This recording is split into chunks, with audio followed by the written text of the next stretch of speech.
Hey there. So, my next guest decided to start a new business in the middle of the pandemic and was trying to figure out where to sell this product. And he fell onto the gaming space. And all of a sudden, it just started blowing up around him.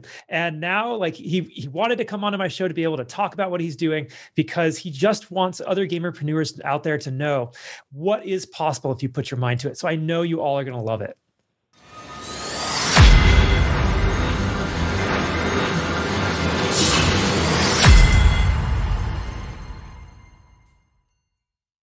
Hey there, everybody. Welcome back to the Gamerpreneur podcast. I'm your host, Dr. Bradford Carlton.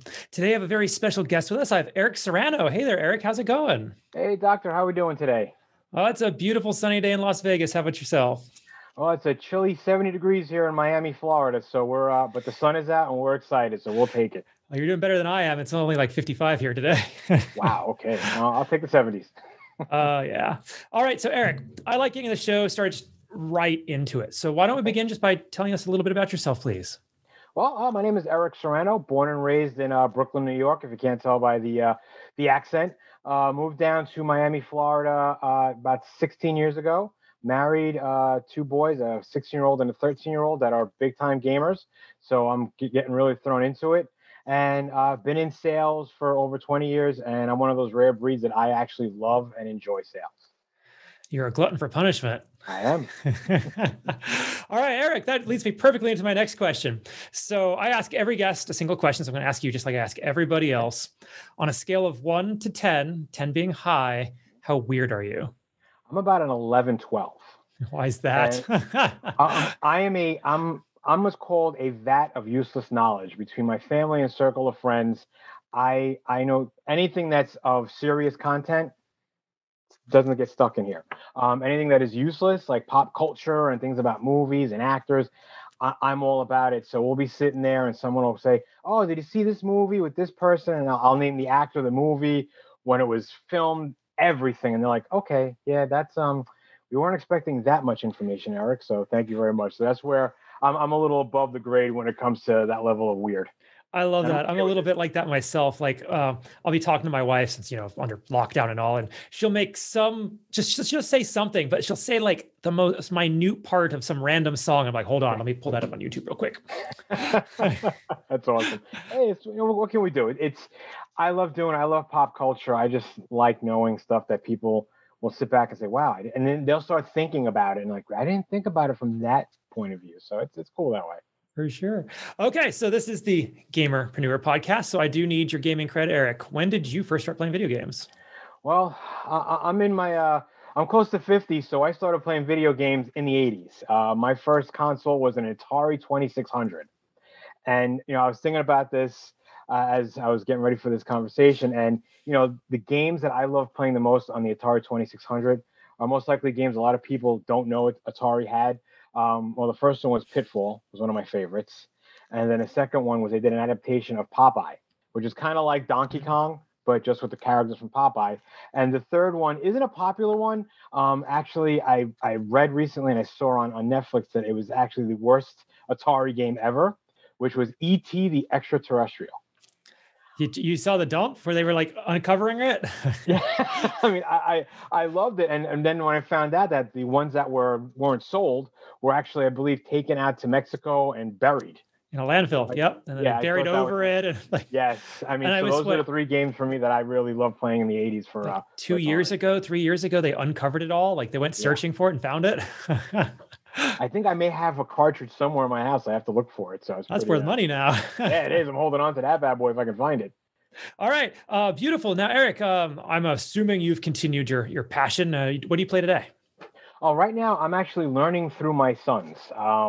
My youngest is a big time gamer. He actually built his own PC with our help, of course, right around the end of the year. And I've been kind of just tagging along with him. He's into the Fortnite. He's into Minecraft, Roblox.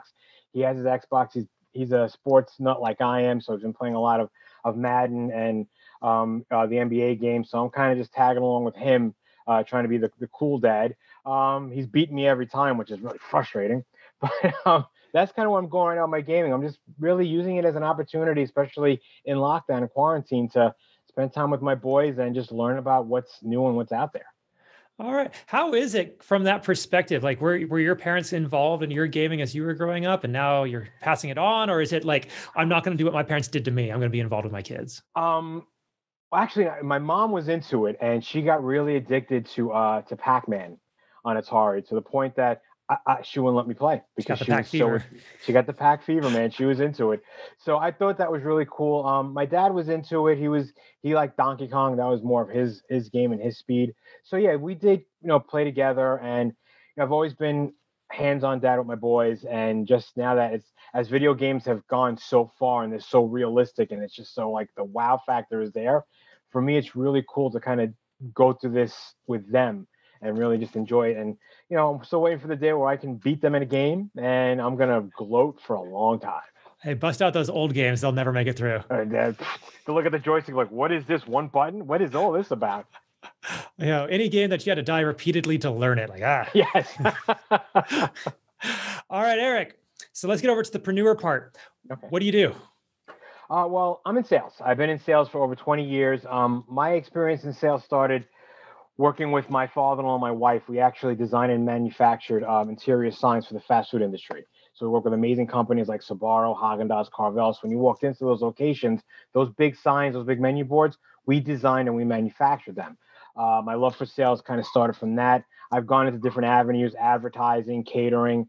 But right now, as you can see behind me, Decora Lights is a company we recently started in September. It got started due to the pandemic. My wife is in the event printing business. The event business is kind of unfortunately not happening right now. And my father-in-law was actually retired, was driving Uber. So they were both just kind of bored, had nothing really to do, started doing some research. So my father-in-law comes to our house with these little bases with lights in them and says, I want to see if we can sell these. And I'm looking at them, I'm like, no one's going to buy that. Then he's just putting in these cool little inserts of different characters and different just artwork. And it caught my attention. So I was like, this is interesting. And we started a site where regular consumers are buying them as gifts. And me being that salesperson that I am, I'm trying to see, well, what avenue can I go down with this? So I started reaching out to some corporate clients. They really like the idea as gifts or just things to kind of get the group in their offices that are in the offices excited. And I was in my son's room. He has one in his room, and he was showing me gamers that were streaming. And their rooms look just like his with the LED lights and the dark colors and the PCs with the lights and everything. But they were missing a Decora light. And I'm like, you know what? This would fit into a lot of these gamers in their rooms and just being creative. And whether it's they have their own logo or they have whatever they want to put on it, we can do that for them. So I went onto Instagram. I started looking around for different gamers, and I came across one gamer that really caught my attention, and he and I really started talking, and I learned a lot in regards to what a lot of these gamers are starting to do. And they're really looking to make a business out of what they love in gaming. So the people I met were called Stream High Q, and this is actually one of their Decora lights right now. Very cool. And it's a cool little design. The lights, the 16 different lights with a remote control, comes battery operated or has a USB cord. And I started talking to these guys, and he's like, well, listen, we're actually putting together a team to help other streamers and other gamers. Maybe we can work together. So we started coming up with ideas, and I'm like, well, listen, I think how we can partner up is utilizing you guys as maybe like affiliate partners where you get people to purchase these items and you make commission on it. And you can put that money towards whatever you want, whether it's building a PC, marketing for your gaming or your streaming, whatever you guys want to do. And they love the idea because that's what they're trying to do in regards to helping other gamers and streamers really learn about how to make this something for them. So that's where I took Decora Lights to the level where I want to really utilize this to be a great product for gamers to add to their game rooms and even to their streamings as well. And maybe some of them that really want to make this a business, let's start talking and see what we can do about coming together and utilizing Decora Lights to help them brand themselves and create a little bit of a business for themselves as well. Beautiful. That is fantastic. Okay. All right. So my show is like nuts and bolts. I like to know like how this works, how your business is operating, how this all kind of goes. Like, how much does that cost? Like if somebody wanted to One get one of those, how much would that be? The price range is between $34 and $40. Okay. The reason why it's a different price range, it depends on the design and the piece that goes into it, how big it's going to be. I'll show you another one really quick. This is one of our larger units, which we did. It's a game controller, so it's much bigger than the other one, but we also customize it with the child's name on the bottom. So Okay. that's where it really can come into it and get things a little different. So that's where the price point is there. We manufacture everything in-house. So we die cut, we engrave anything that is needed. We just get the logos from people. We then go in and set it up, and it's been a lot of fun. And I got to say, when we started doing it more as gift items, it was great. But then when people started contacting us and really coming up with some great ideas, and really, we love to be challenged when it comes to a design, throwing these off-the-wall design data that we will go in and mock it up. And when we just sent them the mock-up, and this is just a PDF format, they were like, "Oh my God, this is going to look amazing in the lamp," and it comes out really well. So it's been for me, it's been a lot of fun. And because I am that rare animal that loves sales, and if it's a fun product, I'm all on board. That is so fantastic. How's business been going? You said you started in September. Like, is it taking off or is it still kind of a slow start? How's Well, that? I will say we got very lucky in the holidays. A lot of people found out about us and they just started placing orders. So our holiday season was really busy, knock on wood. So it is working. Right now we're kind of we have a lot of brand new designs.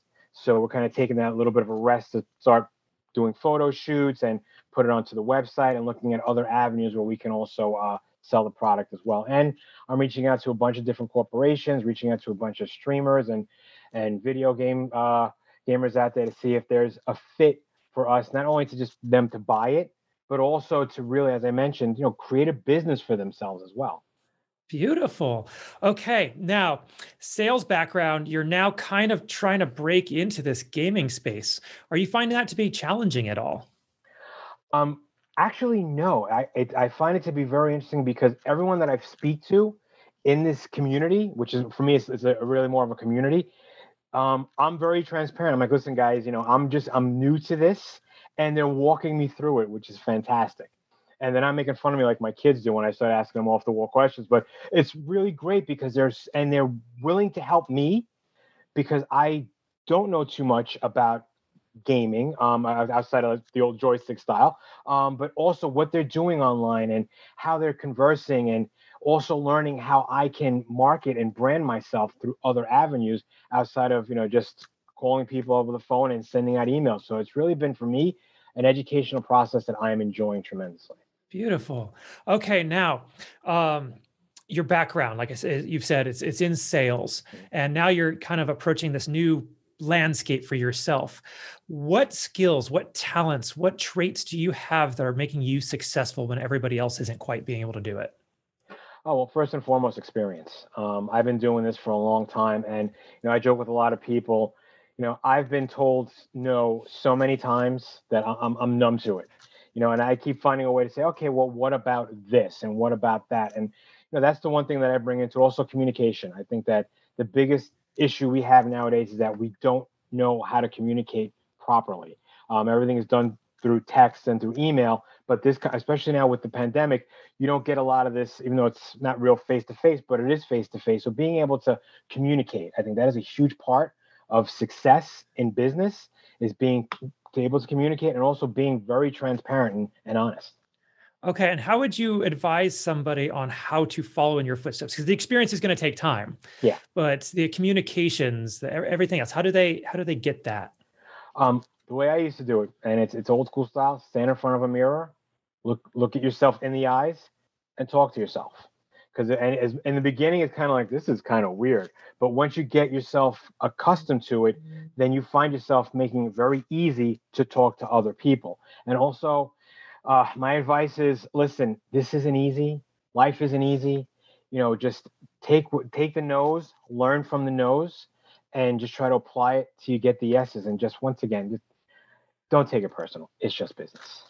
I love talking to sales guys because I've been doing sales for a while Mhm. myself, and the no's are so hard to get over.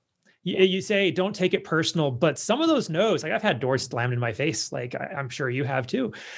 how do you actually get over that? How does somebody not take it a little bit personally? And like, are they supposed to study more or just practice more? What is it? You can study all you want. This is honestly, sales isn't cut out for everyone. I'm going to be transparent. It is about your personality. It's about the person who you are. I try not to sound like a car salesman. Not to downplay what they do. They do great jobs, but I don't want to be scripted. I'm very off the cuff. So it's all about your personality. If you're comfortable in your own skin and outside of your own skin, you'll be perfect at it. And you always have to be able to think outside the box. And I think nowadays, with everything going on and us having to adjust to life as it is, you have to be able to think outside the box. So a lot of that, yeah, you can sit down and you can have all these trainings and read books, but it's an experience. Sales is all about the experience. And if you don't take that risk and really try to get outside of your comfort zone, you're not going to know how good you are at it until you really apply it and go for it. Okay, so it sounds like your advice is you just go talk to people and hope it Yeah. works out eventually. Yeah. Honestly, it's all about communication. I mean, listen, I'm in sales and I try not to sound too salesy with my friends, but there are times that we'll be in a conversation and on the catering side of what I do, and someone say, "Oh, I have an event coming up in 2 weeks." Well, who's doing your catering? When my wife had her printing business, oh, my sister just got engaged. Really, who's going to be printing her invitations? It's just one of those things that it's a conversation and you have to make it seem that way. Not that you're just trying to say, okay, how much money do you have and how much money can I get from you? That for me is just that doesn't make you a successful salesperson. It's the saying, people love to buy, but they hate to be sold. Yes, exactly. And I've lived by that for many years. All right. Now, Eric, so for many years, you said you're in your 50s or nearing. Oh, no, 47. Nearing 47. your 50s. Okay. Okay, I'm almost there. Almost there. All right. If you could go back, was that 27 years or so, and when you were roughly 20, if you go back in time all the way, you could talk to little Eric and you pull him aside and you're like, look, little Eric, this is everything that's going to happen to you over the rest of your life. But here's the one thing you need to know. What is that one thing? Honestly, expect the unexpected. Don't think it's all going to fall into place just because it does on TV and in the movies. You really have to prepare yourself to just be ready for whatever's going to come at you, and surround yourself with positive people. I think that's also very helpful. There's a lot of negativity in the world, and you're going to get that. Just don't listen to everybody. Don't take everything to heart. Just use everything as a learning experience and build on it from there. Okay, bouncing off that, I'd like to talk a little more personally about you if we can. Okay, sure. Specifically, I'd like to humble you if possible. You see, I don't believe we learn the most from our successes. It's rather our failures that teach us the most. And so, when you get smacked in the face and knocked down, you have to figure out how to pull yourself up, dust yourself off, and then move forward. Yeah. So I'd like to ask you, what is your biggest failure in life and what did you learn from it? My biggest failure in life, and it's still happening to me today, is sometimes I allow myself to get too emotionally involved. It's one of those things where I tell people don't, but it's only human. So I guess a lot of times it'll just be, it's a situation where I'm too hands-on. So I want to say emotionally involved, where I don't know how to say, okay, you know what, let somebody else handle that. You need to focus on this. So my biggest failure is the fact that I just don't know how to step back and say, okay, you know what, let somebody else handle that. Very good. Thank you for sharing that. Okay. On the flip side, what's something that you're working to improve on in yourself today? As always, adapting. As much as we have and what's gone on in the last year or so has taught me that I have to adapt. Yes, we all want everything to be back to the way it was, but unfortunately right now it's not. So we need to just keep learning to adapt. And that's all I can really say is just learn to adapt. Okay, beautiful. Now, Decora Lights. Where do you see that going? Is this going to be a Fortune 500 in 5 years, or is this you plan on selling out? What's the long term for this? That would be great. That would be fantastic. Right now, we're trying to find that niche. I know we've definitely found it as a gift and consumer item. I'm really trying to focus a lot towards the gaming and the corporate side of it. So, for me right now, I look at it as I'm having so much fun doing this and so much fun talking to people about it that I want this to be a situation where when people think of, I need something that's different and outside the box, I want them to think of Decora Lights, and let us kind of figure out how we can put something together that's going to be the wow factor for them. Wonderful. Just don't hit market saturation or penetration too quickly, because then it's not going to be outside the box. Yeah, I know. All right, Eric, this has been a fantastic interview. Thank you so much. How do people find you? Where are you at on social media? All that. Well, you can find us on Twitter. I'm sorry, not on Twitter. On Instagram and on Facebook. It's at Decora Lights Store. Our website, where you can see some of our items, is decoralightsstore.com. And you can, whatever you see in regards to our items on there, if you want to customize anything, you can shoot us an email, and we can definitely customize the items for you and for whatever you need. Brilliant. All right. Now, as we wrap up, do you have any final thoughts you want to share, or anything I didn't ask you think we still need to cover? I just want to say one thing. Thank you very much for the time and the interest in learning more about Decora Lights. And to everybody out there, we have a far road ahead of us. Everyone just needs to really be yourselves. It's been tough right now, and I still think if we can find a little bit of ourselves still in there and bring that out, and for right now, in talking to my sons, my youngest especially, he loves gaming so much, and he sees a career in that. Embrace that. Embrace right now with kids trying to find their niche. Embrace what they want to do. Sit down and have those conversations with them, because they are our future, and I want to see them really strive and be their own person and achieve greatness. Beautiful. Eric, thank you so much for coming on with us today. I genuinely do appreciate it. I appreciate the time as well, and it's been great. And I want to hopefully keep our communication going to see where we could possibly work together sometime in the future. Absolutely. And for everybody else, I'm going to remind you all, don't be just a gamer, be a gamerpreneur. Nice.